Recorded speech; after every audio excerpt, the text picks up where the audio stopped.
இனிய தமிழ் அமுது நேயர்களே, அனைவருக்கும் இனிய காலை வணக்கம். இன்னும் கிராமத்திலே சாதி சண்டைகள், கோயிலிலே நுழைவிடாமல் இருப்பது, கோவில் விழாக்களிலே பங்கேற்க விடாமல் இருப்பது போன்ற தவறுகள் இன்றும் நடந்து கொண்டிருக்கிறது. இது பெரிய பெரிய நகரத்திலே இல்லை, ஆனால் கிராமத்தில் இன்னும் இருந்து கொண்டுதான் இருக்கிறது. இதை நினைக்கும் பொழுது இந்த 2026 இப்படி இருக்கிறதா என்று நான் நினைத்து பார்க்கிறேன். சில ஊர்களிலே பார்த்தோமே ஆனால் மாரியம்மன் கோவில் என்பது எல்லோருக்கும் பொதுவானதாக இருக்கும். அந்த மாரியம்மன் கோவில் இடித்து கட்டிவிட்டு வரும்போது தங்களுடைய காணிக்கைகளை கொடுப்பதற்கு அந்த ஆதிக்க சக்திகள் விடுவதில்லை. இவர்கள் டொனேஷனாக கொடுத்தாலும் அதை வாங்கி கொண்டால் இதிலேயும் அவர்கள் தங்களுக்கு பங்குண்டு என்று வந்துவிடுவார்கள் என்ற அளவிலே அதை வாங்குவதற்கும் அவர் தயாராக இல்லை. இது பல கோர்ட்டுகளிலே சென்று எல்லோருக்கும் இதிலே பங்கிருக்கிறது என்று அந்த தீர்ப்பளித்த பின்னும் அவர்கள் உள்ளே வழிவிடுவதில்லை. இதையெல்லாம் நினைக்கும் பொழுது இந்த இந்து மதத்தில் இருக்கக்கூடிய இந்த தீங்கு இன்னும் தொடர்கிறதா என்று நினைத்து பார்த்தால் மனது மிகவும் வேதனைப்படுகிறது. சில ஊர்களிலே அவர்கள் உள்ளே வந்து வழிபடவும் உரிமை தருவதில்லை. விழா நடக்கின்ற நேரத்திலே அவர்கள் அதிலே பார்ட்டிசிபேட் பண்ணவும் அவருக்கு அனுமதி தருவதில்லை. இவ்வாறு நடக்கின்ற நேரத்திலே இவர்கள் அருகிலே இருக்கிற காவல் நிலையத்துக்கு சென்று அவரிடத்திலே புகார் கொடுத்தாலும் அந்த ஆதிக்க சக்திகளுக்குத்தான் போலீஸ் இருக்கிறதே தவிர மற்றவர்களுக்கு இருப்பதில்லை.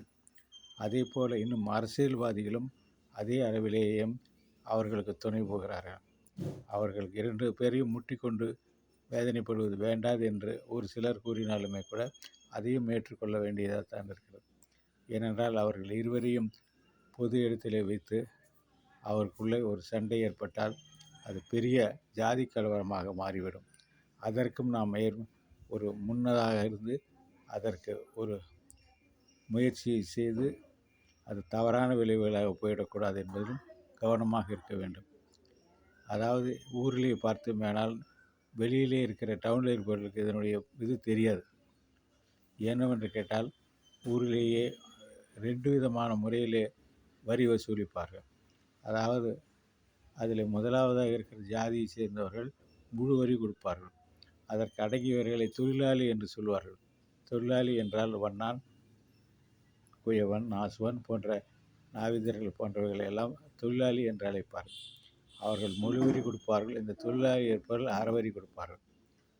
இது ஒரு சில ஊர்களிலே இருந்து வருகிறது.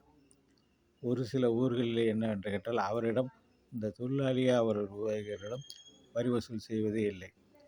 இதுவே இப்படி என்றால் அடுத்ததாக இருக்கக்கூடிய அந்த ஷெட்யூல்டு கேஸ்ட்னு சொல்கிறார்களே அவர்கள் இதில் இருப்பதே பெரியது.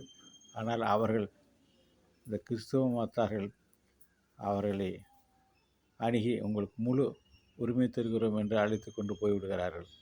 கிறிஸ்துவ பெயர்களையும் வைத்து விடுகிறார்கள். இப்படி இந்து மதம் சீரழிந்து கொண்டிருக்கிறது. ஆனால் அவர்களையும் சேர்த்து நாம் ஒன்றாக இருக்கலாம் என்று சொன்னால் அது பல கிராமங்களிலே ஒன்றாக இருப்பதில்லை.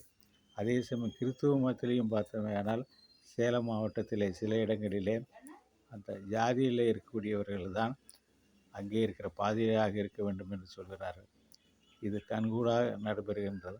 அவர்களுக்குத்தான் அந்த பாதிரியார் திருமணம் செய்து வைக்க வேண்டும் என்று அவர்கள் கங்கணம் கட்டி கொண்டு வேலை செய்கிறார்கள்.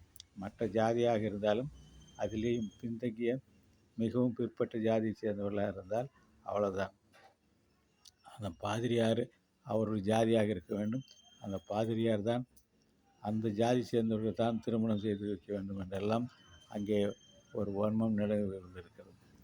எனவே அது கிறிஸ்துவமாக இருந்தாலும் இந்து மதமாக இருந்தாலும் இன்றைக்கு இந்த ஜாதி என்பது தமிழகத்திலே விட்டு போவதில்லை. ஒரு சிலர் சொல்கிறார்கள் இது தமிழ்நாட்டில் மட்டுமல்ல இந்தியா முழுவதும் வியாபித்திருக்கிறது என்று சொல்வார். எதுவாக இருந்தாலும் அது இந்துவாக இருந்தாலும் அது கிறிஸ்டினாக இருந்தாலும் இந்த ஜாதி சிலக்கெல்லாம் போய்விட வேண்டும். எல்லோரும் ஒன்று என்று சொல்கிறோம். யாதும் ஊரே யாவரும் கேளீர் என்பது போல எல்லோரும் ஒன்றாக இருக்க வேண்டும். அவர் ஒன்றாக ஒற்றுமையாக வாழ வேண்டும் என்று நினைக்கிறோம்.